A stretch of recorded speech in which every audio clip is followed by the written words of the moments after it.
সারা দেশে এই নির্বাচনে বিএনপিকে 2/3 মেজরিটি পাইয়ে দেওয়ার জন্য এক ধরনের মেটিকুলাসলি প্ল্যান করে ভোট গণনায় কারচুপি করা হয়েছে, ভোট গণনায় রেজাল্ট টেম্পারিং করা হয়েছে এবং অনেকগুলো আসনে যেখানে আমরা কাছাকাছি লো মার্জিনে জেতার কথা সেই আসনগুলোতে এই ভোট ইঞ্জিনিয়ারিং করে আমাদেরকে হারানো হয়েছে এবং বিএনপিকে জাস্ট স্লাইট অ্যাবভ 200 সিট পাইয়ে দেওয়া হয়েছে।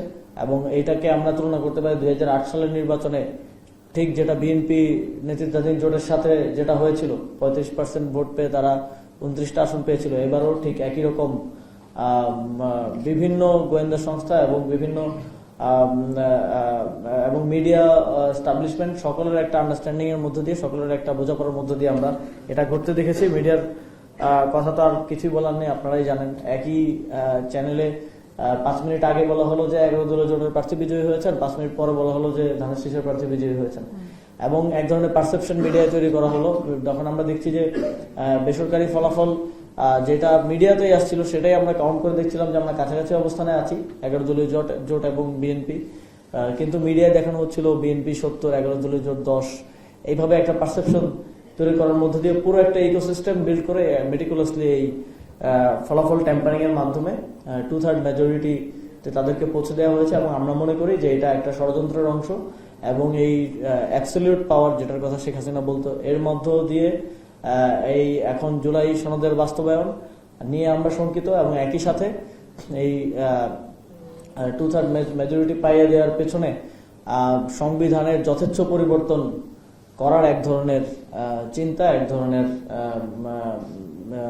ষড়যন্ত্র এবং এই সংখ্যাটা আমরা আজকে প্রকাশ করে রাখলাম। সামনের 5 বছরে এটা আস্তে আস্তে আমরা আশা করি দেখতে পাবো।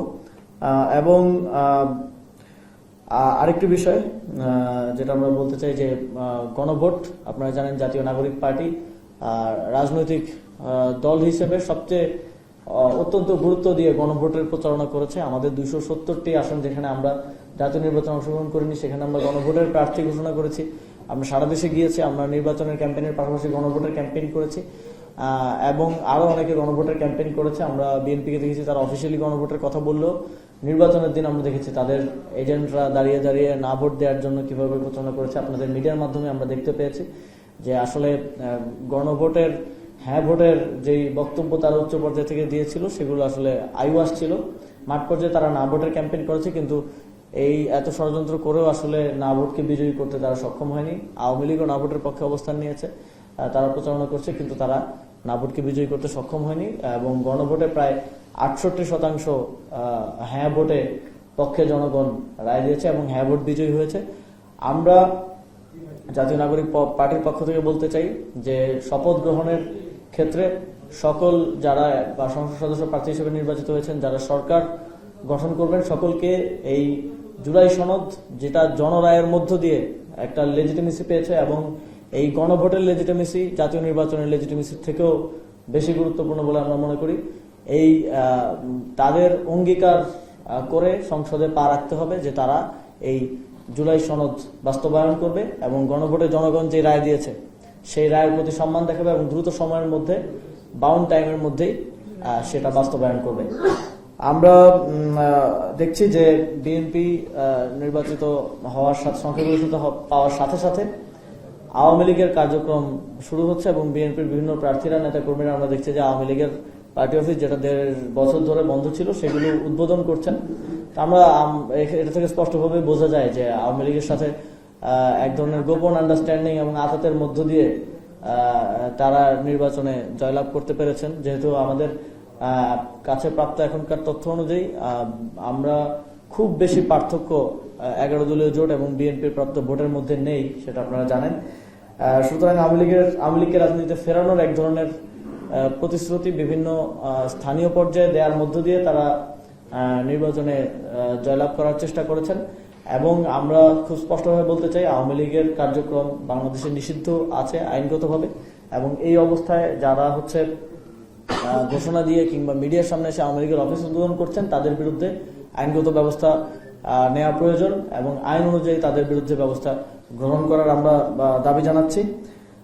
আমাদের পক্ষ থেকে রিভিউ আবেদন করা হয়েছে কয়েকটি আসনে, এবং আমরা দেখছি যে সারা দেশে যেই হামলার ঘটনা একটু আগে বিবরণ করা হলো, এবং এর বাইরেও 300 আসনে যেই হামলার ঘটনা চলছে, যেই লুটপাট চলছে, যেই সন্ত্রাসী কার্যক্রম চলছে, এগুলোর বিষয়ে আইন শৃঙ্খলা রক্ষাকারী বাহিনীকে দ্রুত কার্যকর ব্যবস্থা গ্রহণের আমরা দাবি জানাচ্ছি।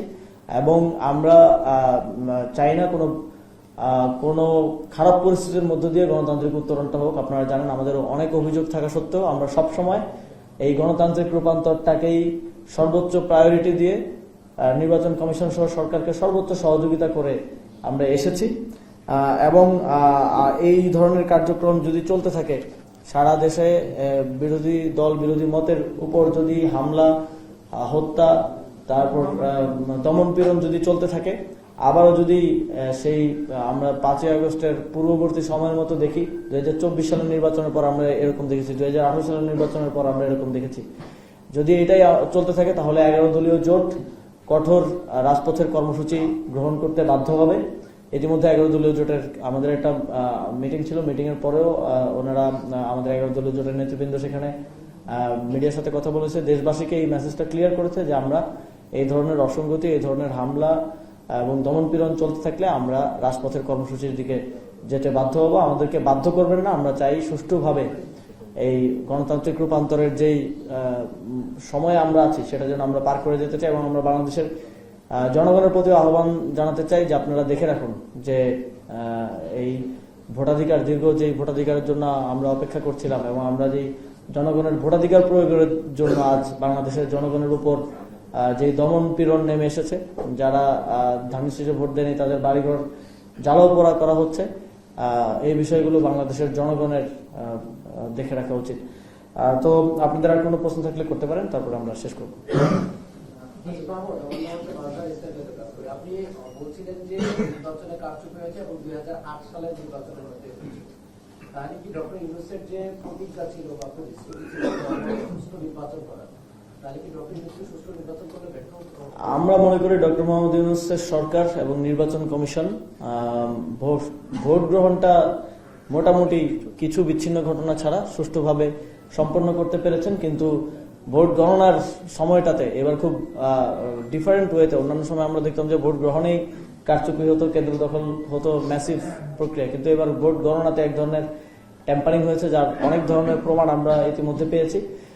তো আমরা ভোট গণনার ক্ষেত্রে এবং ফলাফল প্রকাশের ক্ষেত্রে অবশ্যই বলবো যে সরকার এবং নির্বাচন কমিশন সহ যারা সংশ্লিষ্ট কর্তৃপক্ষ তারা ব্যর্থতার পরিচয় দিয়েছেন, এবং আমরা এখন অনেকগুলো আসনে আমরা রিভিউর আবেদন করা হয়েছে এবং করছি।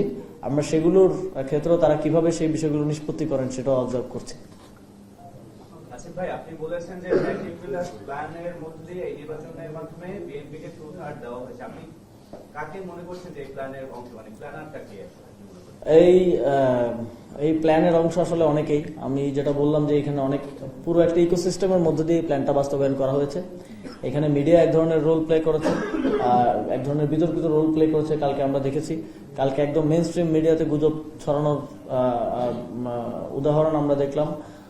তারপরে এখানে সরকারি কর্মকর্তারা যারা নির্বাচনের বিভিন্ন দায়িত্বে ছিল তারা এক ধরনের রোল প্লে করেছে, বিভিন্ন গোয়েন্দা সংস্থা এক ধরনের রোল প্লে করেছে। তো এক ধরনের এই সকল শক্তির সাথে এক ধরনের আন্ডারস্ট্যান্ডিং এর মধ্য দিয়ে এই গতকালকে এই 2/3 মেজরিটি পাওয়া যাওয়ার যে প্ল্যানের কথা আমরা বলছি সেটা বাস্তবায়ন করা হয়েছে। এবং আমরা শঙ্কা করছি যে এই ক্ষমতার অপব্যবহার সামনের দিনে আমরা দেখতে পাবো। আওয়ামী লীগের সময় আমরা দেখেছি কিভাবে একজন ব্যক্তির কারণেও আইন পরিবর্তন করা হয়েছে, সংবিধান পরিবর্তন করা হয়েছে, শেখ হাসিনার অ্যাবসলিউট পাওয়ারের কি ধরনের অপপ্রয়োগ করা হয়েছে। আমরা আশা করছি সেটা যেন আমাদেরকে দেখতে না হয়, আমরা যেন একটা নতুন বাংলাদেশ দেখতে পারি, সেটাই আমাদের প্রত্যাশা থাকবে। জনকল্যাণের জন্য এবং জনগণের জন্য যদি কেউ সরকার কাজ করতে চায়, পরবর্তী সরকার, আমাদের তার প্রতি সহযোগিতা থাকবে। কিন্তু জনগণের বিরুদ্ধে কিছু করতে গেলে সেক্ষেত্রে আমরা সকল প্রক্রিয়ায় তার বিরোধিতা করব, রাজনৈতিকভাবে তার বিরোধিতা করব।